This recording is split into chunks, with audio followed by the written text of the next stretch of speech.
কমল সাধারণ ঘরের ছেলে।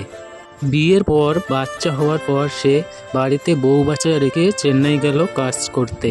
চেন্নাইয়ে কিছুদিন কাজ করার পর একদিন সকালে দেখে রান্নার জন্য গ্যাস নেই, তাই কাঠখড়ি আনতে বনে গেল।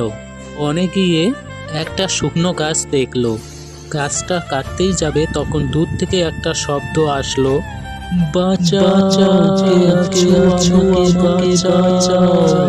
তখন কমল বলল, এই গভীর বনে কে চিৎকার করছে এইভাবে? কমল এই কথা বলার পর আবার গাছটা কাটতেই যাবে তখন দূর থেকে সেই শব্দটি আসলো আবার, তখন কমল বলল, গাছটা পরে কাটি, দেখি কে চিৎকার করছে। এই কথা বলার পর কমল এদিক ওদিক কিছুক্ষণ ঘোরার পর একটা গাছের কাছে গেল। গাছের কাছে গিয়ে শুনতে পেল সেই শব্দটা গাছের ভিতর থেকে আসতেছে, কোথায় আছো, আমাকে বাঁচাও। তখন কমল বলল, কে গাছের ভিতর থেকে কথা বলছো?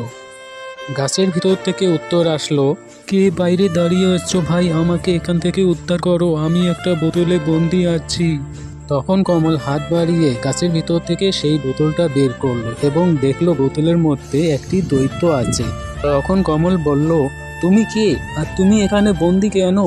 তখন দৈত্যটি বলল, আমি এক ভালো দৈত্য, লোকের ভালো কাজ করতাম, এক তান্ত্রিক আমাকে বন্দি করে রেখেছে, তুমি আমাকে মুক্তি করো ভাই, আমি আবার লোকের সেবা করতে চাই।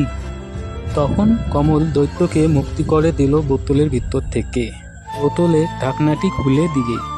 তখন দৈত্যটি বলল, আমাকে মুক্তি করে দেওয়ার জন্য অসংখ্য ধন্যবাদ ভাই, তোমাকে দেখে মনে হচ্ছে তুমি খুব অসহায় এবং তোমার খুব অর্থের প্রয়োজন।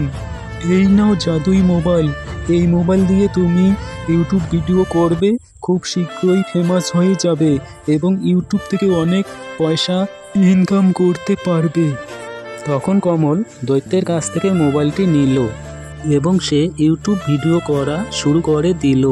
কমলের ভিডিওতে 10K 30K 50K ভিউ আসে প্রত্যেক ভিডিওতে। এক সময় কমল ফেমাস হয়ে গেল এবং প্রচুর টাকা ইনকাম করে একটি সুন্দর বাড়ি বানিয়ে বউ বাচ্চা নিয়ে সুখে শান্তিতে বসবাস শুরু করে দিল।